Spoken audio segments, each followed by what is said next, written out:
So, there's a fan fiction. It is for the pairing of Steve Rogers and Tony Stark, and it's called Hungry. Now, the comments we will be reading were found on io9.com, written by a man named Rob Bricken.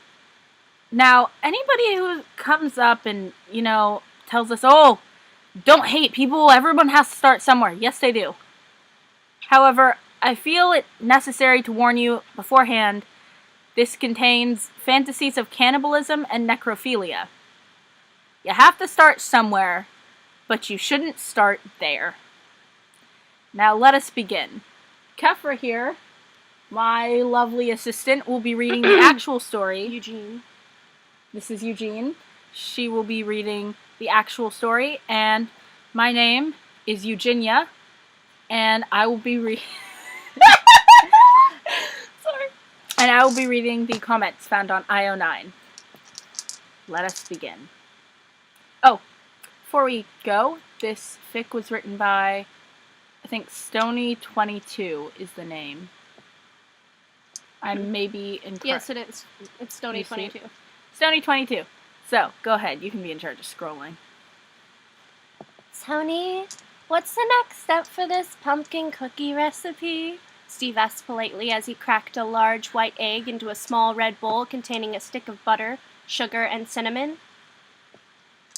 First off, why the hell are you leaving me in charge of real directions of this recipe? We could just make Jarvis do it. And second, why are you making pumpkin cookies of all things? They sound disgusting, Steve!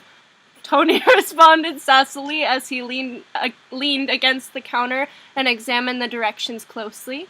Hold on to your hats, ladies and gentlemen. You know when the Avengers are baking, you're in for a hell of a ride.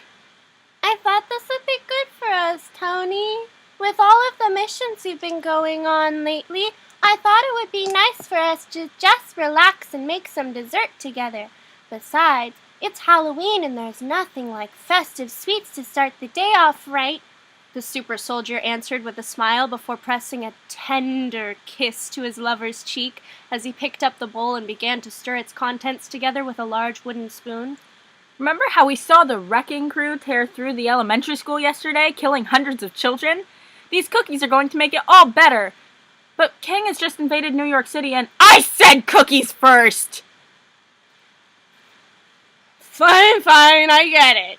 Making cookies in the early hours in the morning because I can't sleep and you want to spend time with me is all fine and dandy, but I want to feel more useful than just holding a fucking sheet of paper and telling you what to do.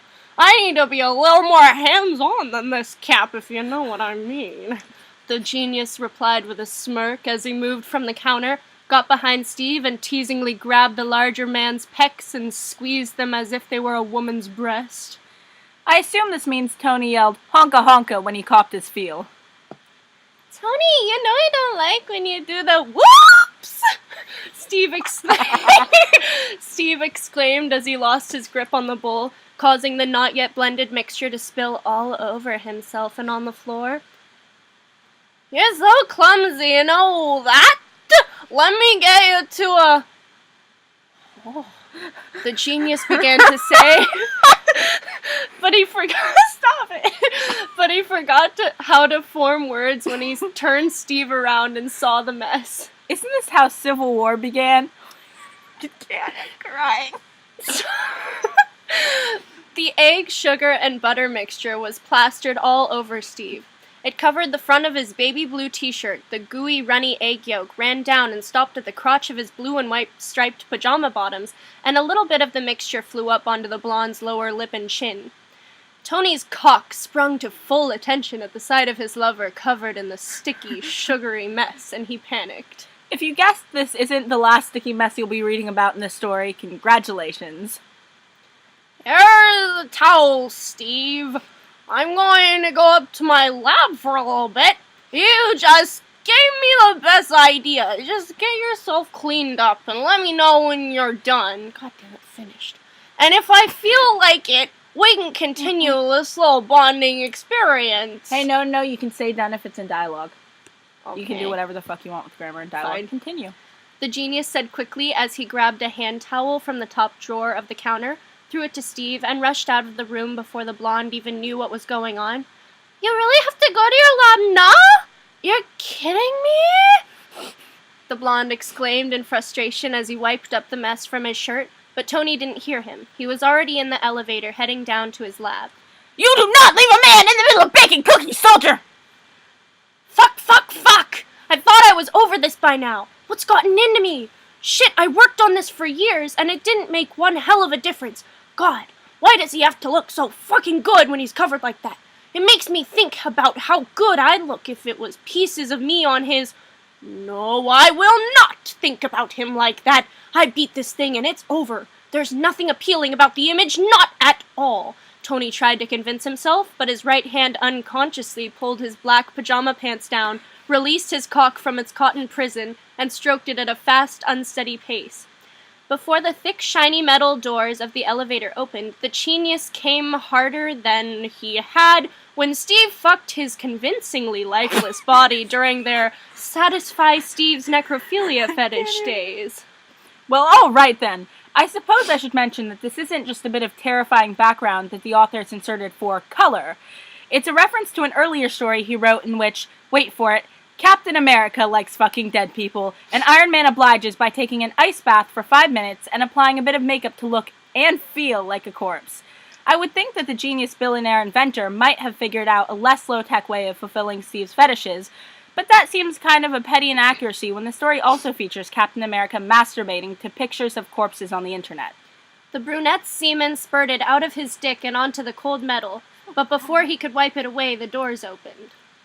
I've been doing FFF, which stands for Fanfiction Friday, by the way, for nigh? Oh, yeah, that's this word. For nigh on 5 years, and here's how I knew that it had ruined me. My first instinct when I read this sentence was not to recoil in horror that Iron Man is masturbating willy-nilly around his house, but wondering who has to clean it up. If this were the comics, Jarvis, the butler, would inevitably have the pleasure, although given Tony's lifestyle and how much sex goes on in the Marvel Universe nowadays, there's no way it would be Jarvis's first time performing the task. But since this is based in the movieverse, Jarvis is, of course, an AI who can't physically clean anything, although he can tell a robot to do it. However, this means that Tony would have had to build a robot specifically for cleaning up his semen in order for Jarvis to control a sort of jizz Roomba, if you will. And that's what disturbs me. My brain actually thought of all this. I drink a lot. Carry on.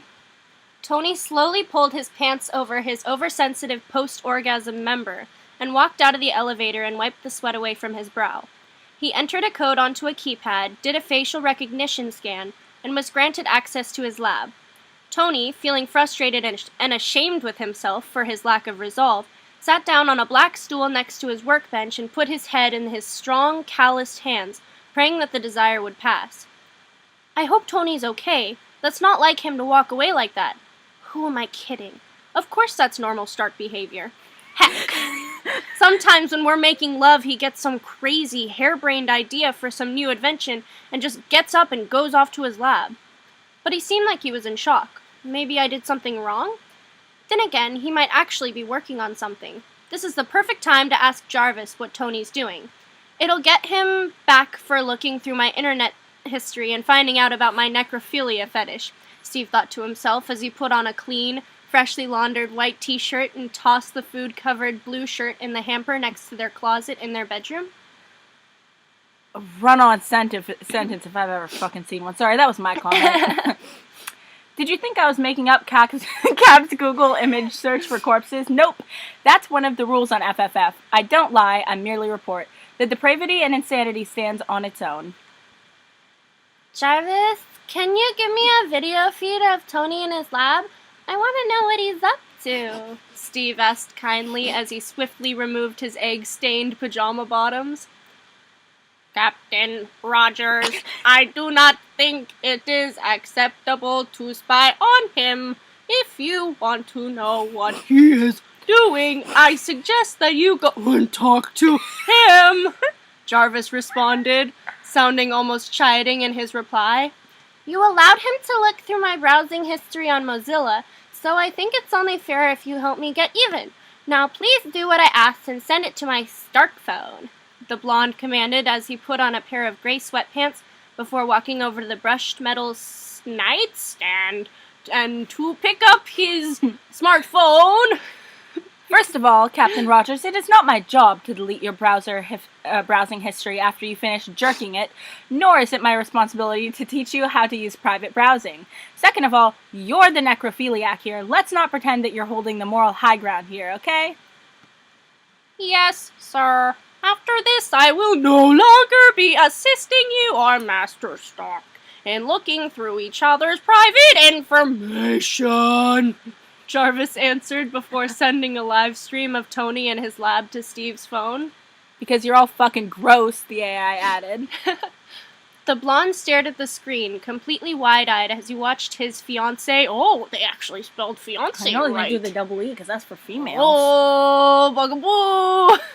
Masturbating feverishly on his workbench stool. Buy our teacher's Bugaboo review book, Miss Summers' book. Go buy, you'll learn grammar today. Also, it's actually Lucy's dad who's working on the bench stool on the cobbler. He's Lucy making Manette? shoes. Yeah. Oh my god! It's Dr. Manette. Okay. He was watching something on his Stark tablet, though Steve could not make out what it was. Jarvis, zoom in for me, please, Steve directed, and he watched as the video on Tony's tablet became clearer and clearer. Good lord, what is that? I've never seen that before. I guess you really can find anything on the internet these days. Why didn't he tell me about this? I don't even understand what I'm looking at right now. Tony's really into this? What do I make of this? Am I not good enough for him anymore? Steve pondered as he watched the strange video, completely baffled by the genius's odd preference. I'm old enough to be his grandfather, and I enjoy fucking corpses, Steve thought. What's not to love? Sir, may I suggest that you return the favor? I have compiled a definition and the supplies you will need to make Tony feel comfortable with his sexual deviancy, Jarvis stated plainly as he replaced, the live stream of the genius with a makeshift instruction manual of the genius's fetish. And then I'd appreciate it if you'd shut me down and destroy my hard drive with a hammer. I ache for the sweet release of death. I don't know how I feel about this, Jarvis. This just seems a little too strange, and I need some time to process what I just saw. I honestly don't think I could go through with this even if I tried, the blonde groaned as he carefully read the detailed description of his lover's secret turn-on. I mean, sure, I like inserting my penis into the lifeless, decaying flesh of my fellow man, but what Tony's doing is a little weird.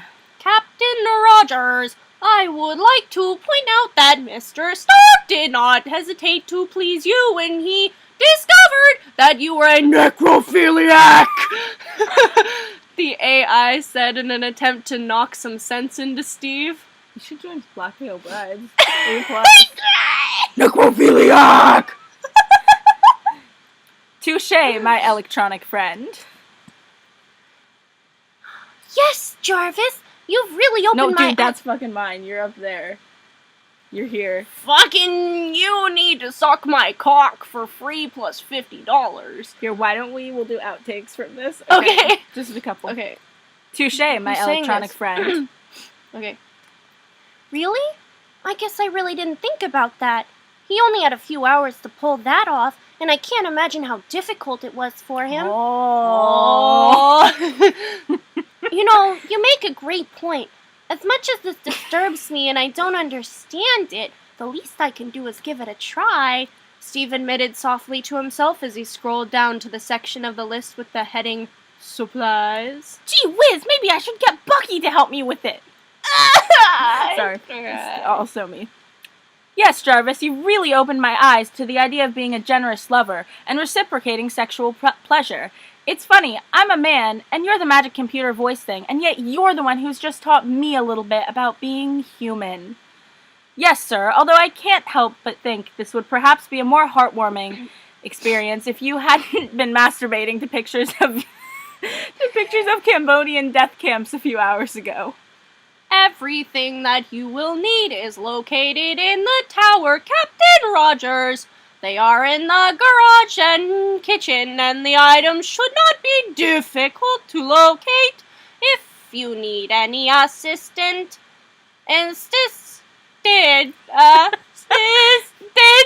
finding them, please do not hesitate to ask for my help. Jarvis replied, his British Oh, he's British. You didn't know that? No. I thought you were just randomly. Oh no. It's because Butler Jarvis is British, so Tony decided. What I don't understand. Sorry, time out. What I don't understand about this is like. So did Tony like ever have a butler when he was a kid, and then Jarvis died, and then he built the AI after Jarvis, or was it just like fucking magic? I don't. Just keep going. His British voice taking on a seemingly helpful and kind tone. Thanks, Jarvis. The blonde replied quietly as he looked through the list of things necessary to satisfy Tony's fetish. Supplies: 20 feet of rope, 28 ounces of lubricant, 1 copy of Sherlock Holmes: A Game of Shadows. A Game of Shadows on Blu-ray, 1 glass of orange juice, 1 Barbie doll, 1 gun. Oh god, that reminds me of this, like, Dr. Masterfic that I read, and there's, like, fucking guns up the butt. Oh, they had Pola Magi Madoka Magica like that. They had a fic and there was... Okay, how do you even remember that entire thing? Pola Magica Madoki Magica. I just do. Is my nose bleeding again? No, you're fine. Just oh my god, read about the fucking necklace. Okay. After staring at the list for several minutes, Steve left the bedroom and took the elevator down to their large garage on the bottom floor. He grabbed a cylindrical-shaped spool of thick white twine out of a toolbox, sitting on the large metal table that would have fit better in a morgue or kitchen than a garage. You know Steve likes the morgue. Sorry, no. After stuffing the spool in his left sweatpants pocket, the super soldier lifted the cold, heavy table and brought it with him into the large industrial-sized elevator that he entered the garage in. He pressed the up button of the elevator and went up to the floor the kitchen was located on. When Steve reached his destination and the doors opened, he hauled the table to the middle of their oversized kitchen. The blonde set the spool of white twine on the table and pulled out his Stark phone to gather the other materials he needed. Let's see here. I need to mix together pineapple juice, brown sugar, honey, and orange juice. Then I need to heat it up, and I need a basting brush. Oh god, I was kidding about the orange juice. What have I wrought? Okay. Wait, you skipped over something? No, I didn't. Okay. We have all of those things. Thank goodness I went shopping yesterday. I didn't think I'd be using them for this, though. After all the stuff we've been through, I don't know how anything surprises me anymore, Steve thought to himself as he located each item required for the recipe in several of the shiny black cabinets fixed to the wall. He measured out 1 cup of brown sugar, a half cup of honey, 1 cup of pineapple juice, and 1 cup of orange juice. After measuring it out, the blend poured it all in a sauce. That should actually be minus an E because I know, that's what I'm is thinking. female. I get pissed. But that happens all the time. I know. Especially in John Locke fics, because... Okay. John's not a fucking woman, guys. I don't care if you watch Elementary. It's not a woman in the canon. Shove it up your ass. Shut your butthole, your nipples. I can't breathe sitting down. Blonde. Okay. The blonde rummaged through their closet until he found a large thermal blanket that looked like an oversized piece of tinfoil and pulled out an ugly orange, red, and yellow blanket that Bruce gave them as a gift from his holidays in Calcutta. Calcutta. Good. When he retrieved the items, Steve walked back to the kitchen and spread the atrocious blanket, which reminded him of a fire, on the floor underneath the industrial-grade metal table, and spread the thermal blanket neatly on top. Jarvis, does this look right? Steve questioned as he stripped out of his clean clothes, folded them up, and set them gingerly on the counter furthest from the stove. Jesus Christ, I gave you the goddamn list. Am I going to have to hold your hand through this entire nightmare? Am I going to need to stick your dick in Tony's ass, too? Okay. That's our answer, then. Yes, I will believe... Yes, I believe this will make Master Stark happy. Though you forgot about 3 items on the list. They are at the bottom, sir. Would you like me to call him to the kitchen, Captain Rogers? Jarvis asked, sounding almost excited that Steve was taking his advice. Sorry. Oh, God. Sure, I think I'm as ready as I'm ever going to be, Steve mumbled to himself as he opened the silverware drawer, which was in the counter closest to the stove, and pulled out a rarely used utensil. The Bible? What do you want? I told you that I'm working on something awesome, and I really didn't want to be disturbed. And when I say something awesome, I obviously mean my penis. Tony's voice trailed off, and he stopped dead in his tracks, at the sight of his lover, completely naked, lying on the table on his stomach. Dinner is served. Hungry? Steve asked, trying his best to sound sexy, but it came out sounding more like a scene from Not Another Teen Movie than anything else. Okay, so this also features a few pictures. This is the meme, Star Trek meme, facepalm. Yes, good. You all know which one I'm talking about. And this is what I was talking about earlier. Captain America wants to have sex with Iron Man. Fine. Captain America wants to indulge Iron Man's cannibalism fetish. Dumb, but not the worst thing in the world. Captain America winsomely lying on the kitchen table while the author refers to a shitty 2001 teen comedy to imply that Cap sounds like a barely pubescent teen when he talks. That's dumb as shit. Jesus fucking Christ, Steve! What the fuck are you doing? This is just weird. I don't know, I think I'm into this, Tony exclaimed, attempting to suppress the sexual thoughts that raged through his brain. Come on, Steve. Let's just go do something normal. Like, I'll pretend I'm dead and you pretend to rape me. I know you like this, Tony. And I'll admit, it's an interesting, fetish. But I want you to feel comfortable expressing your deepest desires. After all, you pretend to be dead for me once a week. The least I can do is let you, eat me, the blonde said empathetically as he slid off the table, walking over to the smaller man and wrapped his arms around him. But I want you to eat me, Steve! God, let's just stop talking about this. I'm going back to my lab, Tony whispered. Oops, I fucking suck. That was not a whisper. No, can we just talk about how that sounds in a whisper? But I want you to eat me, Steve. God, let's just stop talking about this. I'm going back to my lab. As he unsuccessfully attempted to get out of his lover's tight grip. Shh, it's okay, Tony. You don't need to hide this anymore. Now let me take care of you for a change. I may not really know what I'm doing, but I'll try anything for you because I love you. Now we're doing this, and that's an order. Now take off your clothes and get on the table, Steve directed as he let go of his fiancée and walked over to the stove to heat up the ingredients for the glaze. You sound like Pinkie Pie. I'm crying. Meanwhile, Baron Zemo's out somewhere setting nuns on fire. Oh. Tony did as he was. Dude, no, but we both need to be. Oh, but I need. Can you read? Okay.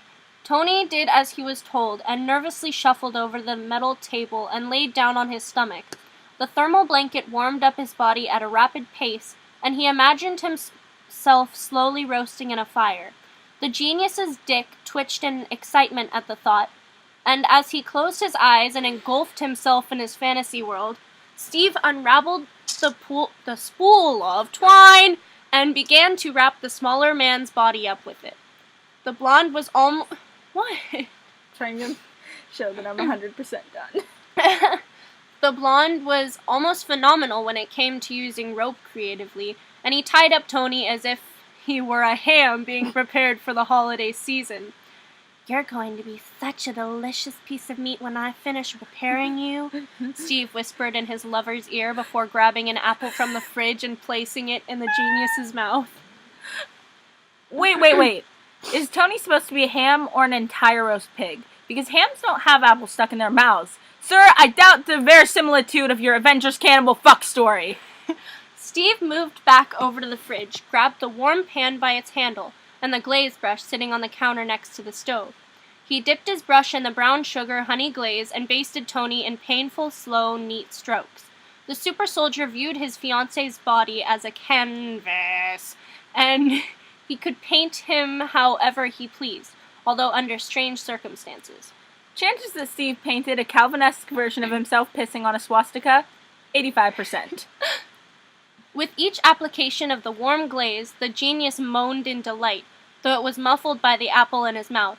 He could feel his cock-leaking pre-cum all over the thermal blanket, which warmed his body so efficiently that he felt like he was literally being cooked. Fucking read, you old shit. It won't read. Why won't it read?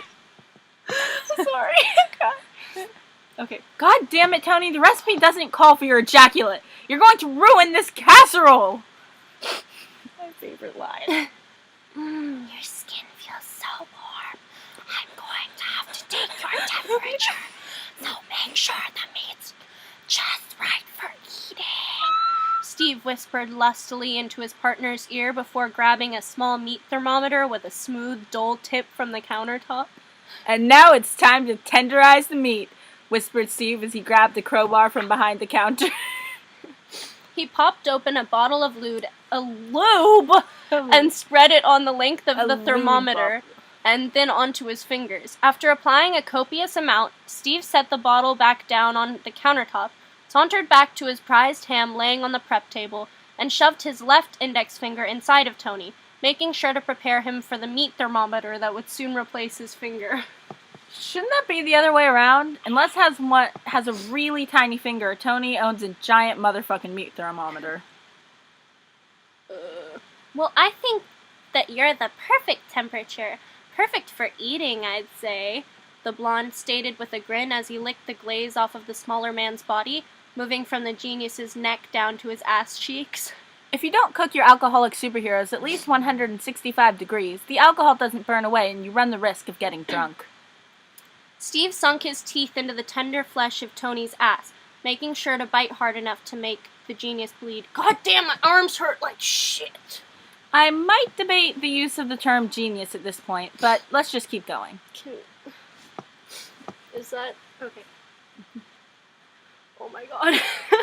He heard the genius trying... Can we both say that at the same time, Yes. please? Okay. He heard the genius trying desperately to hold back his moans of pleasure, but to no avail. The apple fell out of...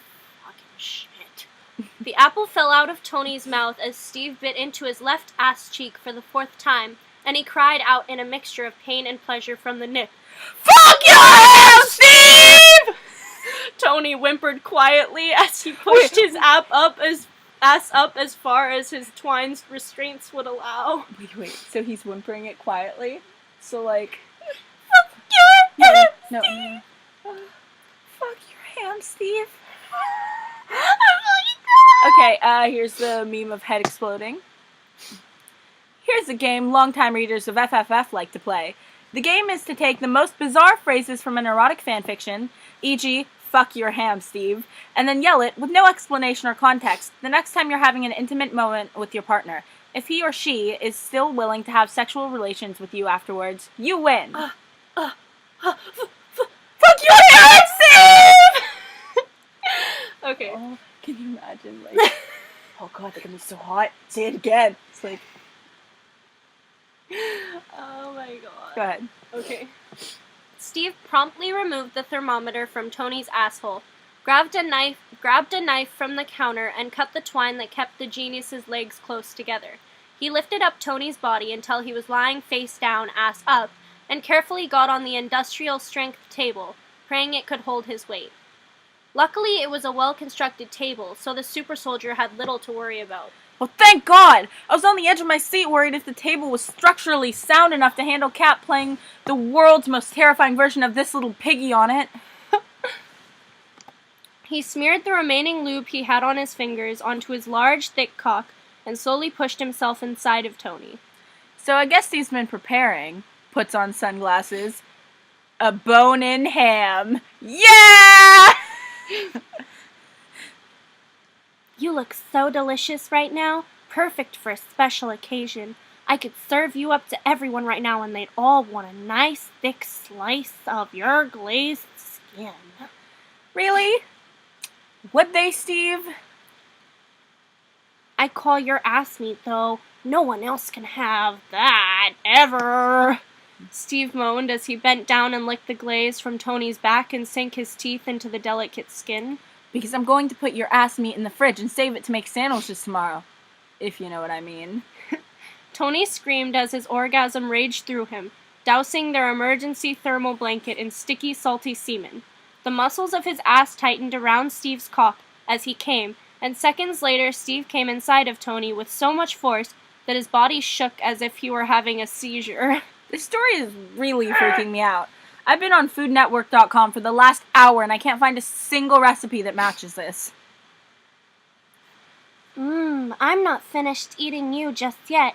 I need to taste your filling, the super soldier panted as he pulled out of the genius, making a wet boop noise as he did so. Hams do not have filling, Steve! Tony screamed. You're ruining it for me! Steve moved behind Tony, got down at the level of his lover's ass, and spread the brunette's cheeks. The blonde brought his mouth to the smaller man's asshole and licked it in a clockwise motion before sucking his cum out of Tony's stretched-out orifice. Huh. I didn't know Stovetop released a semen-flavored stuffing this year. Right. After thoroughly lapping up the salty, cloudy fluid from his fiancé's hole, Steve flipped Tony over, got on top of him, and planted a passionate kiss to his lips. He watched as the genius's eyes opened in complete shock, and a wide grin slowly developed on his face. I thought he had an apple in his mouth. I don't know. Did he drop it? Did I miss that? I guess. No. It makes no sense. I make quite the cook, don't I? Steve said with a grin as he kissed Tony again, though not with as much force. Now it's time to put the scraps down the garbage disposal, exclaimed Steve as he grabbed the chainsaw from behind the counter. I'm glad I'm so delicious.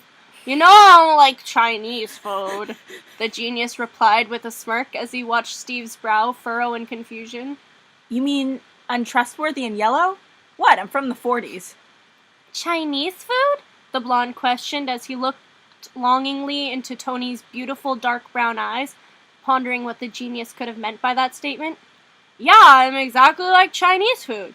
Sure, you may be full now, but in a half hour you're going to be hungry again. It's Tony I slowly can get drunker. promise that. Tony answered with a soft chuckle as he leaned up and pressed a kiss to Steve's sweat-soaked forehead. It's a picture of the horse making a bitch face from Entangled. Ha ha! It's funny because it's a marginally racist cliche from the 70s. Anyways, the end. If this is your first FFF experience, congratulations, you survived. Look forward to trying not to think of this story the next time someone serves you ham. Now, if you'll excuse me, I need to throw all my Thanksgiving leftovers into the garbage and then purge. Thank you for watching our video. I'm really... Oh my god, my hair's been like this whole time. I'm really, really sorry about making you experience that. And I really hope for your sake that you never have to again. But if you found this video, I just fucking dropped. I'm guessing that you're gonna watch more. At least, anyway. So we're probably going to be reading that. What was that fic? Oh, there's I'm not gonna say anything else, but this will probably Wait, be... the Alone on the Water with the... Oh yeah. No. So we're gonna read both Alone on the Water and what was that called? Brothers. Anyway, there's one in Brothers. which... It's called Brothers. Oh, it's called Brothers? Yeah. There's a story called Brothers in which Howard adopts Steve. Lovely, right? Stony, but whatever, maybe step-sibling incest. Ugh. But, no. Anyway, what happens is he ends up, let's just say, chaining them both to the bed and fucking their little prepubescent asses. It's like Boku no Pico. Horrible. It's worse than Boku no Pico. Worse. It's way worse. Especially because Howard's always like, son, take my dick, son. I'm like, Oh god, and then on the birthday he's rubbing it. oh! it's like the worst thing. I am so sorry. I hope you never have to like experience that. Anyway, Sayonara. sayonara. Oni-chi-ching-chang. Domo arigato. Cho-chang.